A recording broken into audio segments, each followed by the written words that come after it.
Pagpati mula sa PRGN Muntinlupa. So maraming salamat po ulit sa mga nakasama natin ngayon sa event na ito. So ang ating event ay ang Lakbay Alalay 2020. Marami naman tayong mga nakasama rito sa ating kwento. Gusto lang namin abot ang salamat sa ating mga sponsor, lalong-lalo na sa Tagila Central, Moto Central, na nagbigay ng pwede natin lagyan ng ating mga motor para safe po yung ating mga kabayo na ating dala-dala. At yung ibang gamit din natin ay natin napapwede.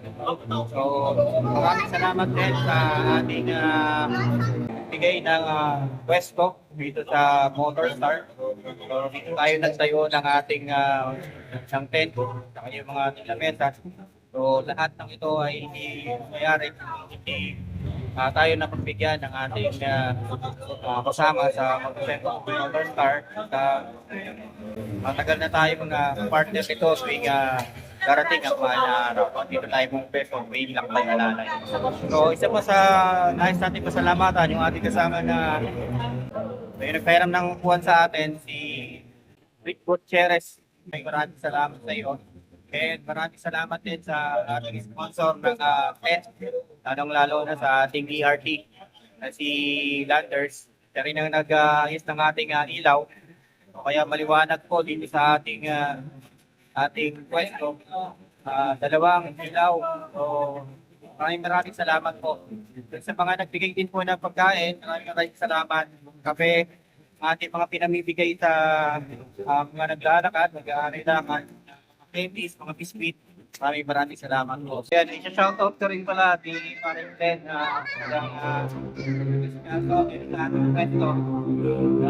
sa pagkuha ng ating ginagamit na mga upuan.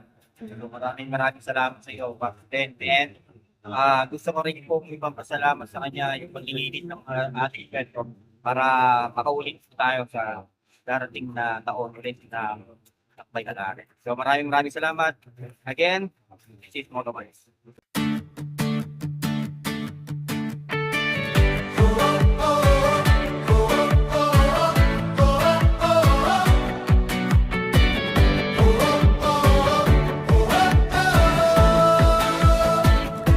Mula sa pag-alis hanggang sa pagdating,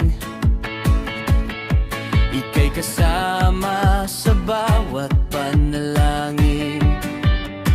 Sa gitna ng kalsada at rami ng sasakyan,